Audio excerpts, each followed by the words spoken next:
Hi, my name is Alejandra with Empire Fine Homes, and today I want to talk to you about the agency disclosure. The agency disclosure is a requirement of the Department of State where we have to let the public know who are we representing.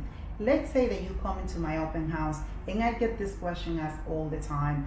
Why do I have to sign this agency disclosure? The reason why you have to sign this agency disclosure is because the Department of State required us, real estate agent, to let the public know who are we representing. If I'm holding an open house and you come to my open house, I'm representing the seller in that open house. Now, let's say that you're looking for a house and you're working with an agent, you already have an agent.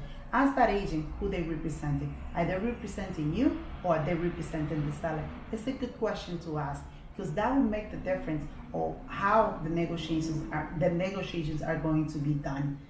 If you have any questions, let us know. Please click the link below to download a copy of the agency disclosure so you can get more information. And don't forget to subscribe. Thank you again for watching.